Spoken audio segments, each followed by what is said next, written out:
What's up, everybody? It's your boy, Mahesh Subscribe to my channel. with who knows what with my Hessian friends. Well, today I don't have any friends with me, but I just wanted to highlight a particular story that stood out to me, and then I want to give you my 2 cents on it when it's all said and done. This one is Patrick Bet-David and his team going over the latest incidents of the Boeing flights. I actually want to give you my take on it, but let me go ahead and let Patrick do his thing first, and we'll go from there. Southwest Airlines flight makes emergency landing in Denver after engine falls apart of Boeing 737 plane.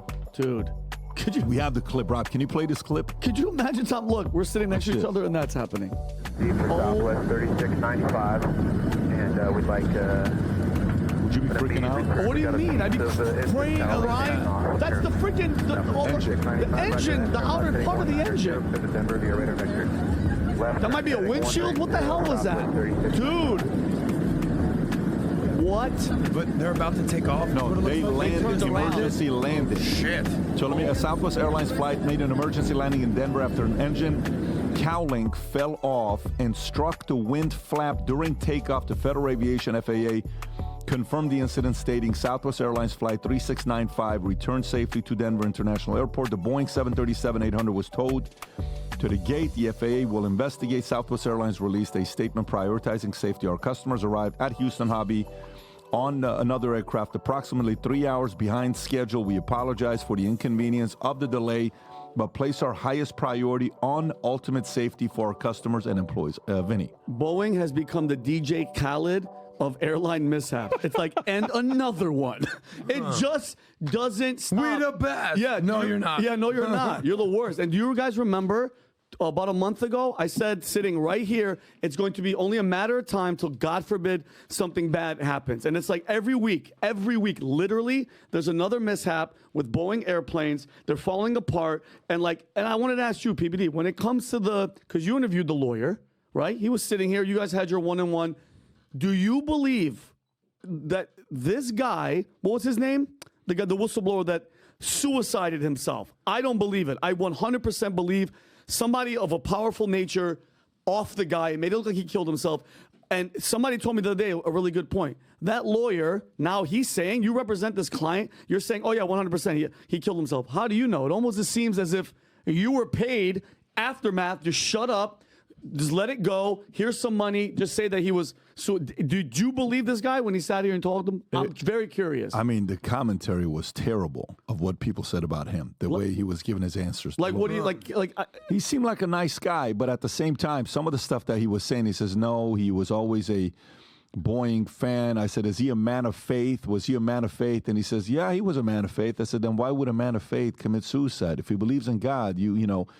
Well, was he a pretty optimistic guy? Yes. So why did you guys ask him to stay for one more day? I think it was in New Orleans or wherever the deposition was. On Saturday, yeah. So why'd you ask him to stay one more day? Well, he chose to do that himself. And then when they called his mom and dad said, hey, he really wanted to come home. And there's just a lot of weird stories with that. Now, he's not the only one. There's another guy. They're representing multiple whistleblowers, not just one person. So it's not like the level of dirt that maybe they're doing something dirty. I don't know about that.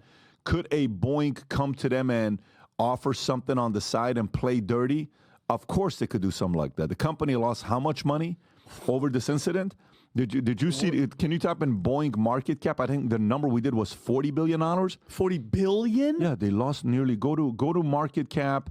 Can you go to market cap? Go 6 months. Go 6 months. Okay. Yeah, they lost $50 billion. $40 billion. So it doesn't. So when people are like, you guys are crazy, they would never. I don't think people understand. Whacking one guy that's making you lose $40 billion, because look at the timing. He just killed himself, suicided himself, and now every week planes are falling apart. Everything that he said corroborates everything that he's saying. Then they can't shut down all the planes. They can't ground all these flights. They'd go bankrupt, Tom. Well, I want to hear the FAA research on this, because there's two sides to it. The first side is we have got whistleblowers saying that there are quality issues at Boeing on new planes that are being sold to U.S. airlines that we are sitting on flying from here to there. Yeah. Which scares the hell out of you. The second part of it, when the United, and I said this before on the podcast, when that United flight lost a wheel, it was improperly attached by the ground crew. They changed the tire on the plane, and they didn't. It was put in place, and it wasn't bolted down. So the plane goes down the runway, takes off, and the wheel fell off, and the wheel just like whoops. Fred's on the ground. Hey, I'm back from lunch. I want to bolt that thing down. Where's flight 270? It's right there, dude. Yeah. I'm going to stop it here because you could go watch the full episode, but I wanted to play a clip from, all right, I showed you the clip with, I showed you guys a clip with PBD, but I wanted to cut back to a clip that I saw earlier today with Elon Musk in his interview.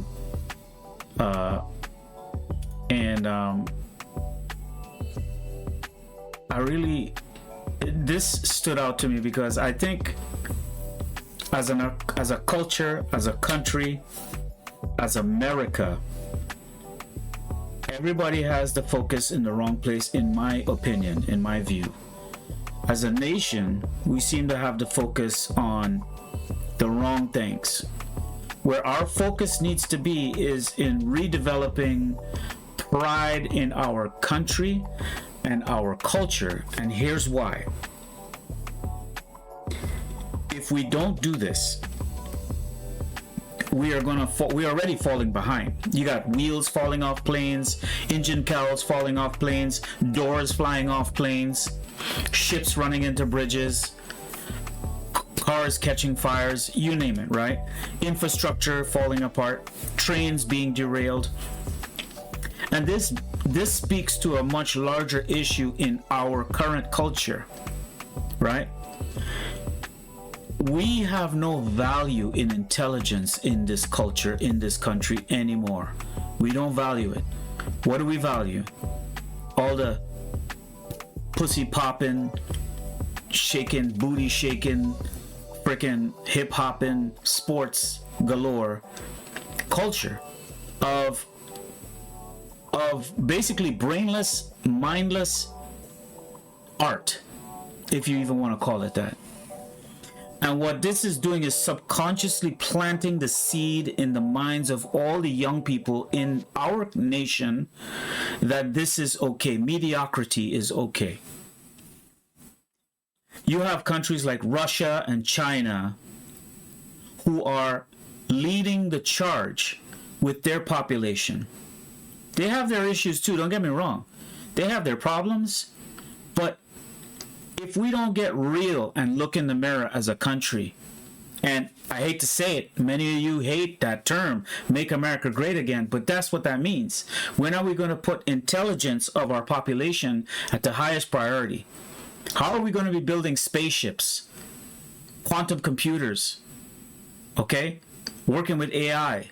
We have to constantly import our people because our local people are drug addicts, booty shaking prostitutes, freaking, what do you call that stuff? TikToking. Like, there's no ambition in our culture anymore for the development and innovation of our nation.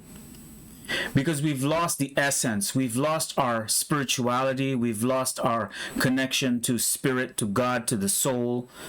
We've lost our ability to acknowledge the wrongs of the past, but at the same time, say, look at how far we've got, see the good, and move forward.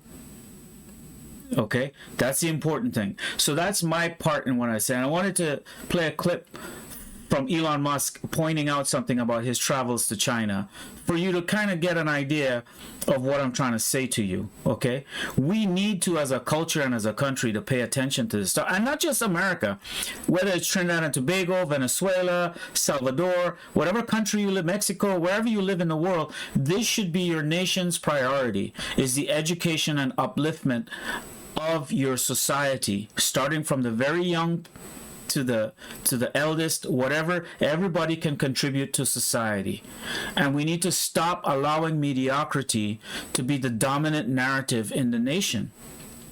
I remember in the old days, the neighbors could have disciplined the neighborhood kids, and it was accepted and embraced, right? There's a culture that's missing now because we've become complacent and we don't care anymore. So we have to start caring. Many people make the point, why should I care? The world is stupid, give it up. But then that's a self-destructive thought. Why don't we change our philosophy and change our mindset and change our ideas? Be hopeful and be inspired to help raise the next generation of intelligent young genius minds, which every human has the capacity to be. We unlock it through yoga, through spirituality, through diversity, through free speech, through the sharing of ideas, to cultivating and encouraging learning new things and giving programs to people to uplift themselves from poverty. There's so much we could be doing and focusing on, but we're not doing it because we're so busy fighting over nonsense. And so that's why I'm passionate about supporting the policies and politics that I'm involved in that many of you criticize me for. But this is the reason why I came to this, to the stances that I have. That's the logic and the reasoning behind where I am today. Is because of everything we see playing out right now. You are an American, obviously. You've done a lot of incredible manufacture here in the United States, but you also work with China. I've spent a lot of time in China and met with the leadership many times. Listen to Maybe a this. good question to ask is, what are some things about China that people don't understand, positive, just in the culture? What's some interesting things that you've learned about the Chinese? Well, the sheer number of really smart, hardworking people in China is incredible. There are... Stop. How many of you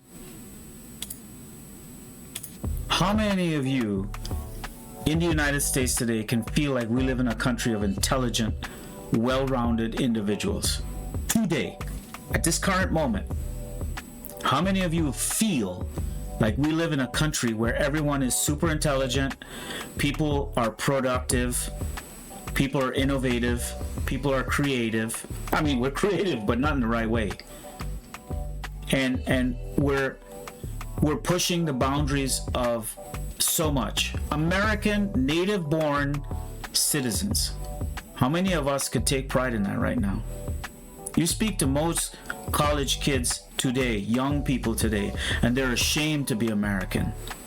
They vilify the Constitution and the United States and the ideas. There's a villainy that comes out of... See, I'm a firm believer that if you change the philosophy, if you change the mindset, you change the world. And if your mindset is of decay, destruction, hate, anger, bitterness, then those are the policies that we will create and the environment that we will manifest in our culture. But if you inspire, uplift, create programs to help make sure that every single child in this country is literate, healthy, capable, able. I'm also of the idea that everyone, by the time they turn 17 in this country, should serve in the United States military in some form or fashion. Should be mandatory, just like Israel does. Right? So, because it will help cultivate a much more disciplined population.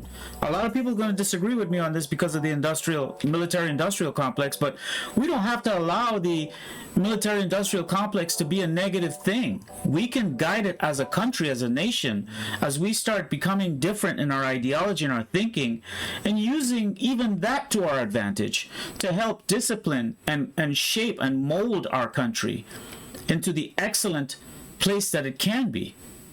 That's my belief. Let me continue a little bit more of what he's saying here. Belief you say like how many smart, hardworking people are there in China, there's far more of them there than there are here. I think, in my opinion. And they've got a lot of energy. So, I mean, the architecture in China that's in recent years is far more impressive than the U.S. I mean, the train stations, the buildings, the high-speed rail, everything. It's really far more impressive than what we have in the U.S. I mean, I recommend somebody just go to Shanghai and Beijing, look at the buildings, and go to, take the train from Beijing to Xi'an, where you have the terracotta warriors. China's got an incredible history, very long history. And, I think arguably in terms of the use of language from a written standpoint, sort of one of the oldest, perhaps the oldest written language. And in China, people did write things down. So now China historically has always been, with rare exception, been internally focused. They have not been acquisitive. Okay. A lot said in that statement. I'm going to play for you now a clip from Tucker Carlson after he came back from his Russian interview with Putin. And the only reason I'm sharing these clips with you is for you to sort of draw a connection to what I'm trying to explain to you and what I'm trying to inspire and get you to feel angry, but at the same time inspired to do something about it. Every one of us has the power and the capability to do so much for the communities that we live in, for the children that we mentor, whether it's nieces, nephews, people who come into our being, to help them to think, process, be rational, learn a skill, to contribute something to society, to discipline them. We all have to take on this parenting role as best as possible and inspire young minds to want to do more for their nation. Okay, India leading the way with this. I mean, the UAE, hands down. I mean, Singapore. And I'm going to show you here Russia now. All right, here's Tucker Carlson about to tell you what his experience was like when he went to Russia. Now, a lot of you other Americans out here who might be seeing this, you've traveled the world and you understand what I'm saying. It's a no-brainer to you. But this is to a lot of ignorant, sheltered, untraveled Americans who were just born here and don't understand what I'm saying. You need to get out of this entitlement mentality and into a more robust, above mediocre, thriving mindset of wanting to do more for your country, just like John F. Kennedy said. Ask not what my country can do for you, but what can you do for your country? I'm paraphrasing, but you get the idea. We should all strive to get out of that mode because we're going to be left behind in the dust and America will be no more. And all the signs are there. And everyone's just, oh, what am I going to do about it? Well, you could do a lot. You can do a lot. It starts with your circle, with who's around you, and how you influence them. We are the influencers. All right, let's hear Tucker on Russia. What was radicalizing, very shocking and very disturbing for me was the city of Moscow, where I'd never been, the biggest city in Europe, 13 million people. And it is so much nicer than any city in my country. I had no idea. My father spent a lot of time there in the 80s when he worked for the US government and barely had electricity. And now it is so much cleaner and safer and prettier aesthetically. It's architecture, it's food, it's service than any country, city in the United States that you have to, and this is non-ideological.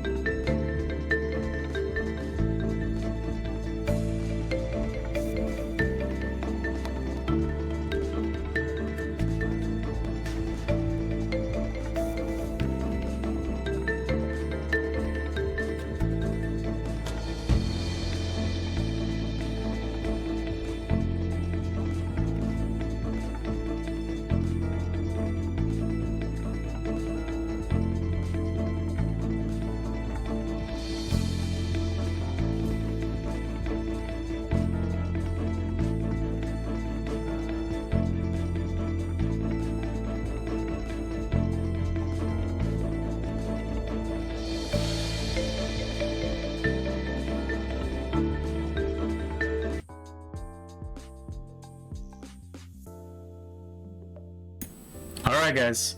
I mean, you guys get the idea. I kind of showed you a few different clips, but I hope you get the idea and the message I'm trying to give you right now, and that is, let's just stop being mediocre and stop being hopeless. I can't tell you how annoyed I get when I'm constantly surrounded by American citizens, Americans who we live in such a beautiful country that we don't even know it. We live in paradise and we don't even know it because our minds are so messed up. It's been cluttered and clogged with this narrative that it's useless, there's no hope, what's the point? And when we approach life from that mindset, nothing good can come of it. You always have to look at the policies that come from certain philosophies. Change the story, and you change your life. God bless. Thank you for watching. See you guys on the next episode.